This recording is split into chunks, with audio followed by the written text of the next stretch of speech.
సంగారెడ్డి పట్టణం శ్రీ వైకుంఠపురంలో భక్తుల కొంగు బంగారంగా వెలిసిన శ్రీ మహాలక్ష్మీ గోదా సమేత శ్రీ వెంకటేశ్వర స్వామివారి ఆలయంలో 12వ వార్షిక బ్రహ్మోత్సవాలు అంగరంగ వైభవంగా నిర్వహించబడ్డాయి. అత్యంత నియమ నిష్ఠలతో జరిగిన ఈ బ్రహ్మోత్సవాల ముగింపు కార్యక్రమంలో భాగంగా మంగళవారం రాత్రి శ్రీవారి పుష్కరిణిలో తెప్పోత్సవాన్ని నేత్రపర్వంగా నిర్వహించారు. ఉభయ దేవేరులతో కూడిన శ్రీ వెంకటేశ్వర స్వామివారిని తెప్పపైకి వేంచేపు చేసి వేద మంత్రోచ్చారణల మధ్య విశేష పూజలు నిర్వహించారు.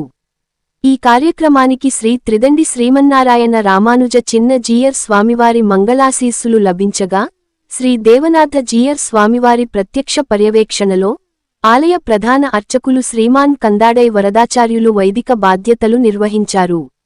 మంగళవాయిద్యాలు, మేళతాళాలు మరియు 400 మంది చిన్నారుల నృత్య ప్రదర్శనలు భక్తులను విశేషంగా ఆకట్టుకున్నాయి.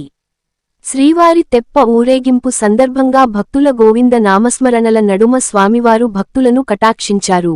ఈ సందర్భంగా శ్రీ దేవనాథ జీయర్ స్వామివారు భక్తులనుద్దేశించి అనుగ్రహ భాషణం చేశారు.